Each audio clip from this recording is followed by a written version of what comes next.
Hello, Gareth. Hello, you all right, mate? 101 part-time jobs. Pleasure to be back. I feel like Los Campesinos and your fans incorporate... Well, let's go back just for a second. Los Campesinos means kind of the foragers, you know, the peasants, the people working in the field. Yeah. We are in Catalonia. Yeah, I know, right? I don't know if that helped us get the gig. I don't know if that was... I think maybe 20 years ago when we came up with the band name, I think we did think maybe this will get us some more gigs in Spain and Latin America. It did at the start, hasn't for a long time, but it's paying off now.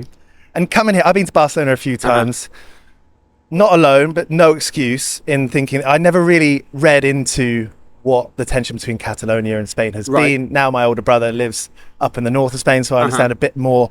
But it makes me think of Ireland. Yes. It makes me think of Gaza. It makes me think of how, even though we weren't taught it in school, that's no excuse to kind of lean on ignorance. Sure. But actually, you know, things aren't as complicated as people might want you to think. And if you start learning about something, it's just kind of pulling a thread. So what's your history been of like that? When did you start kind of reading up on it yourself? I think my political awakening was, I don't know why, but like when I was like 15, 16 or something like that. I studied politics at A level, so I think I must have had an interest then. I'm from a working class background. My dad's always been a socialist and I adopted his principles and have carried on with that. So I think quite young, but I think what's great and what we're seeing in people's response to news and events and you say like the genocide in Gaza is that lots of people are taking an interest later on in life, like people who might not have been politicized as a teenager or even into their 20s or 30s, whatever. But now when people are seeing things, more and more people are not just staying silent and not willing to just be a part of, like, just let it play out and are speaking up. And that's obviously at whatever age you start understanding these things and reacting to them, it's better than not at all. And I started this show because I wanted to interview bands about all the, you know, what it means to be an artist, the work that goes into being an artist, whether that's, you know, back at where you were at Safeways or the work in designing a tour flyer and tour managing yourself here. I think it's all kind of one and the same. Actually, doing this for a few years, it extends to the audience and we have a role to play. We're there physically in a live environment. Spiritually, when we follow a message and when we take influence and read up on ourselves, whether it's the Manic Street Preachers, whether it's Los Campesinos, whether it's Kneecap, actually we have a job to do now. And there is so much tragedy in the apartheid and Sudan and all over the world. But there is hope in knowing that we are together and our voices can be heard. Totally, and we see that in like the huge, large-scale protests that are happening, not only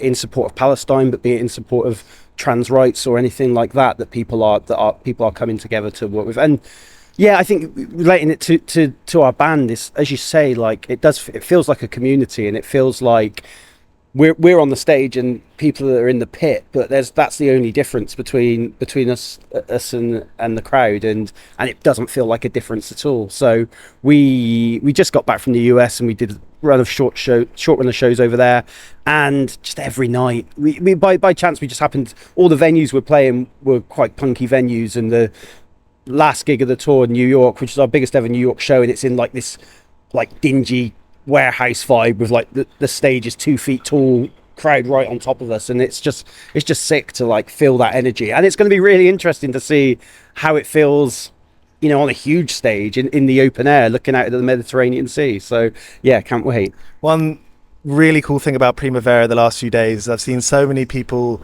who look like they might be queer or androgynous folk or people who don't give a fuck in the wise words of Limp Bizkit. Being around that, again, as a fan, as a band, whatever, it's so empowering. It just feels great to see people comfortable expressing themselves and like being able to attend somewhere like this and know that hopefully they won't be subject to any abuse. They can be themselves, and chances are if they were subject to any abuse, you'd have 1,000 people around you ready to like bang some heads together. So and it's just so like you find yourself walking around and just the outrageous I'm a black t-shirt, all black guy, But I could never pull off the sort of outfits that you're seeing, but it's an absolute joy to see, and you'll just be walking along and be taken aback by, I think today's probably going to be it being Chapel Rowan Day. I think the best is still to come in terms of the clobber people would be wearing. Seeing and being part of these kinds of festivals, does it change the narrative of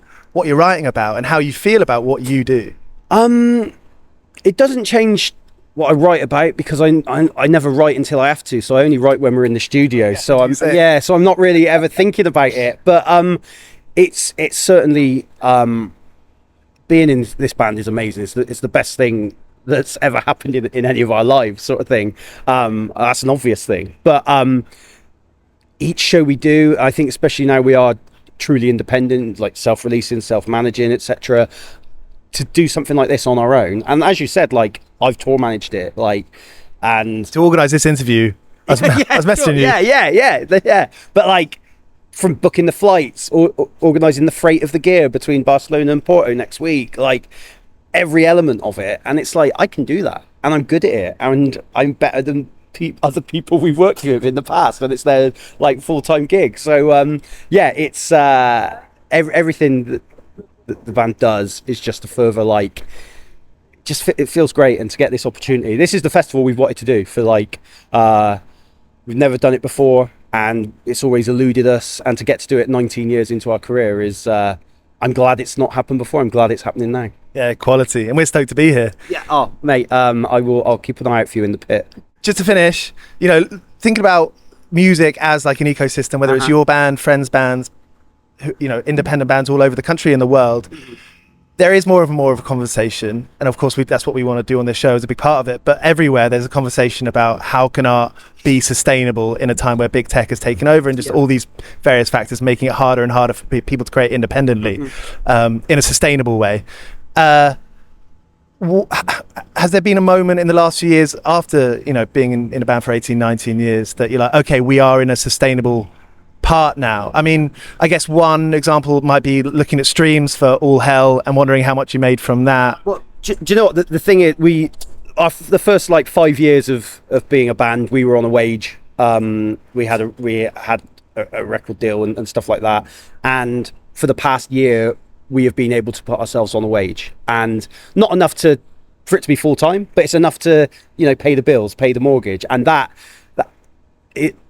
feels very rewarding to know that we've done that off our own back, and that and my goal as manager, like, the one thing I want to ensure is that we can do that for as long as possible, that me and my bandmates can all actually have an income from the band. And that's a huge moment, to think that there was a time when we had a management and a label, and they were like, it's not sustainable anymore, you can't do it. It's like, you were doing it wrong, like, and we have found a way to do it, and that's incredibly rewarding. So is it a case of people educating themselves rather than kind of leaning on legacy traditional practices? I think when bands are starting out, there's undoubtedly a benefit to having that infrastructure around you, but I do feel like more bands that are sort of level and length of career could make wiser decisions, and maybe do have the knowledge.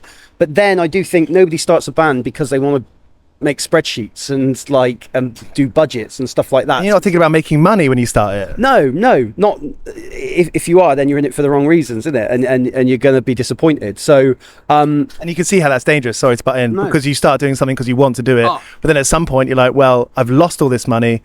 It's almost pay to play, because you are playing first and then getting paid later. Yeah. Oh, that's this period, the last couple of months with the band is because we had the US tour, and we had this, and then we've got a couple more festivals. So you're outlaying all the money up front, and then you don't get paid until after the performance. So the cash flow is like right down there at the moment. So you need the capital to start it off. Yeah, you do, and we do that by like making a new t-shirt design or something like that, and we do we do get income from streaming. Of course we do. It's not it's not what you would think it should be, but it's I'd rather have it than not, sort of thing. So that's like the constant. But then it is always finding ways to, like, right, can we do this, or like, hopefully we get a well-paid gig or something. But then we don't tend to do gigs for the sake of it. We only do them when there's a reason to do it. So it's tough. I think I think the old ways of the music industry, more bands should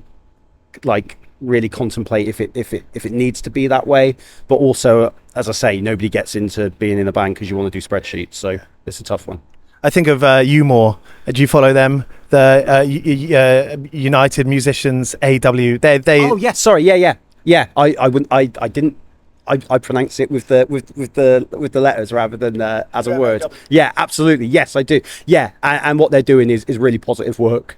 And I think on a smaller level, it can be achieved by just bands talking to each other. Something we try to do, be very transparent about fees and how money's spent. We've done a lot of breakdowns on our newsletter and stuff like that about what it cost us to do a show in Ireland, for example. But I think bands should talk, and same in any job. Like, one of the strongest things you can do as a workforce is tell each other what you're paid, because then people will know if they're being ripped off and know if they should be asking for a pay rise. That's what unions do. Absolutely, yeah. And although we don't have like a music business union that functions in that way, obviously the musicians union, but it doesn't really represent artists in that way. With failing that, all we can do is talk to each other and share advice and share experiences, and that will lead to change. Yeah, big up you, big up everyone talking to each other. Yeah, totally. I was on a panel on Six Music quite recently with Kate Nash and a couple of other artists, and it was really great to like have an open discussion and share those things, and there needs to be more of it. Hey, thank you so much for chatting. My pleasure. Thank you, Joss. I know you just released All Hell. Well, a while ago now, nearly a year. Yeah. And that was 7 years since Six Scenes. In Los Campesinos years. Yeah. And if you're going to ask, is there going to be new music? Yeah, I think there will be. Like, it won't take 7 years this time. We're motivated, we're excited, and that's a powerful fuel, I suppose. So we'll get round once we've had enough fun with All Hell. I think that we'll get back to it. Awesome. Thank you very much. Thank you very much, mate. Let's go from the top again.